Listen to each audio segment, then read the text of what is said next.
اعوذ باللہ من الشیطان الرجیم بسم اللہ الرحمن الرحیم لیس البر ان تولوا وجوہکم قبل المشرق والمغرب ولكن البر من آمن باللہ والیوم الآخر والملائکۃ والکتاب والنبیین صدق اللہ العظیم۔ اللہم صلی علی سیدنا و مولانا محمد وعلی آل سیدنا و مولانا محمد وبارک وسلم ثم صلی علیہ۔ پچھلی نشست کے اندر ہم نے یہ گفتگو کی تھی کہ دین کے اندر اصل چیز وہ عقیدہ ہے اور اعمال اس کی فرع ہیں۔ اعمال کی قبولیت کا دار و مدار وہ عقیدے پر ہے۔ آج ہم اس نشست کے اندر عقیدے کے جو ارکان ہیں ان کے حوالے سے گفتگو کریں گے۔ جیسا کہ قرآن مقدس کے اندر اللہ پاک نے بھی ارشاد فرمایا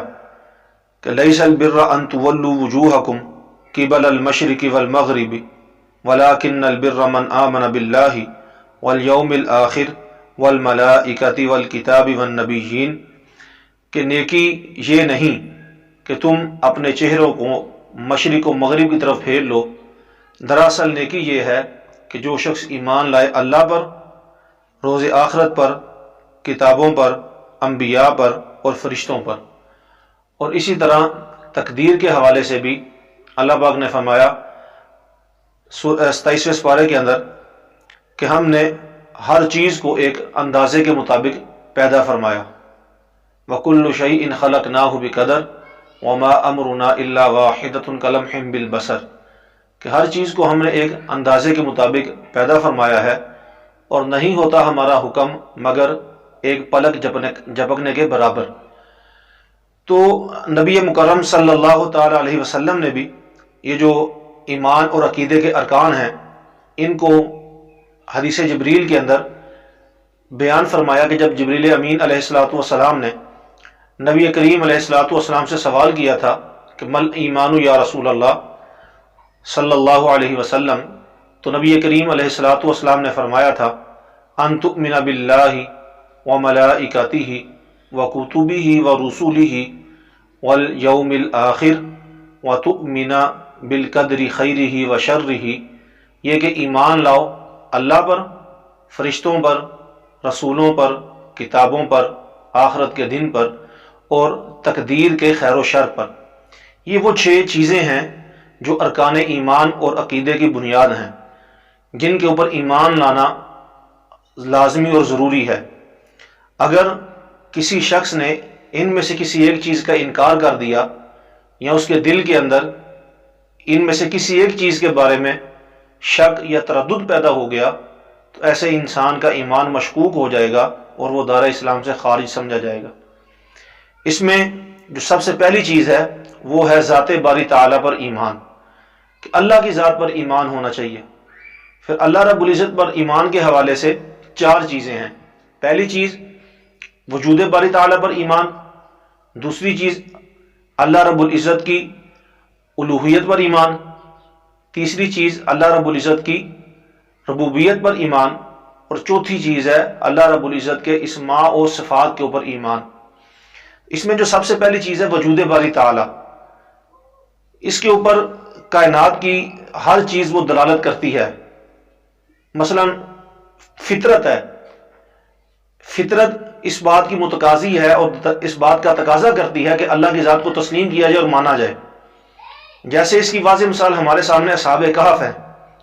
وہ نوجوان جو اٹھے اور اللہ نے ان کو سمجھ اور فہم دیا، ان کے پاس کوئی نبی نہیں آیا، وہ دعوت نہیں پہنچی، انہوں نے قدرت کے مظاہر کے اندر، فطرت کے اندر غور و فکر کیا، اللہ نے ان کو سمجھ عطا کر دی اور وہ اللہ رب العزت کی توحید اور اس کے وجود اور وحدانیت کے قائل ہو گئے۔ تو یہ جو فطرت ہے یہ اس بات کا تقاضا کرتی ہے کہ کوئی ذات اور ہستی ہے جو اس نظام کو چلا رہی ہے۔ مثال کے طور پر ہم دیکھتے ہیں کہ ایک چھوٹا سا بچہ، 1 دن کا بچہ ہے جو ابھی پیدا ہوا اور اس کی پیدائش کو چند لمحے گزرے، وہ دیکھ بھی رہا ہے، سن بھی رہا ہے، لیکن وہ سمجھ نہیں سکتا۔ لیکن جب اس کو بھوک لگتی ہے وہ روتا ہے، اور اس کی ماں اس کو دودھ پلاتی ہے تو وہ اس کو پیتا ہے اور چوستا ہے۔ اب اس ماں کے پیٹ کے اندر اس کی وہ تربیت اور رہنمائی کس ذات نے کی؟ جس نے اس کو بتایا کہ بھائی جب تجھے تکلیف ہوگی تو نے رونا ہے، اور جب تجھے کوئی چیز پلائی جائے گی تم نے اس کو ایسے چوسنا ہے۔ اب دنیا کی ساری طاقتیں اور ساری سائنس اور ٹیکنالوجی مل جائے، وہ اس بچے کو دودھ چوسنے کا طریقہ نہیں بتا سکتی، سمجھا سکتی۔ اب یہ کون سی ذات اور ہستی ہے جو اس ماں کے پیٹ کے اندر اس کی تربیت کر کے بھیج رہی ہے؟ اور اس کے مقابلے میں آپ مرغی، اس کا چوزا دیکھ لیں، وہ کون سی ذات اور ہستی ہے کہ جو اس بند کمرے کے اندر، اس انڈے کے اندر جہاں پر ہوا بھی نہیں جا سکتی اور ایک بالکل سوئی کے سرے کے برابر بھی سوراخ نہیں ہے اس کے اندر، بالکل بند ہے، اس بند کمرے کے اندر کس نے اس کی تربیت کی ہے کہ تو نے نکلنا ہے اور اس طرح تو نے دانہ دن کا کھانا ہے، اور جب تجھے دشمن کا خوف محسوس ہونا ہے اور تو نے سمٹ کر اپنی ماں کے پروں کے نیچے آ جانا ہے، تجھے وہاں پر سکون ملے گا۔ یہ اس کی تربیت کس نے کی ہے؟ یہ ایک فطرت ہے جو اس بات کا تقاضا کرتی ہے کہ ہر انسان یہ بات ماننے پر مجبور ہو جاتا ہے کہ واقعی کو ذات ہے جو ان تمام کی تربیت کر رہی ہے۔ صرف یہ نہیں، اگر دنیا کے اندر اگر کوئی درندہ ہے، اس کا بچہ ہے تو اس کی وہ صفات درندوں والی ہیں، اگر کوئی جانور ہے تو اس کی صفات اس طرح کی ہیں، اگر کوئی پرندہ ہے تو اس کی صفات اس طرح کی ہیں۔ تو یہ الگ الگ مخلوق کے الگ الگ بچوں کی ان کی ماؤں کے پیٹوں کے اندر تربیت کرنے والی کون سی ذات ہے؟ کوئی تو ہے جو وہاں پر ان کو سمجھا کر بھیج رہا ہے۔ تو یہ فطرت ہے جو اس بات کا تقاضا کرتی ہے، انسان اگر تھوڑا سا بھی غور و فکر کرے تو وہ ضرور یہ بات سوچنے پر اور سمجھنے کے اوپر مجبور ہو جائے گا کہ کوئی ایک ہستی اور ذات ایسی ضرور ہے جو اس سارے نظام کو چلا رہی ہے اور جو ان معصوم اور چھوٹے بچوں کی تربیت کر کے بھیج رہی ہے۔ اللہ تعالیٰ سے دعا ہے کہ اللہ رب العزت ہم سب کو سمجھ کی توفیق عطا فرمائے۔ واخر دعوان الحمدللہ رب العالمین۔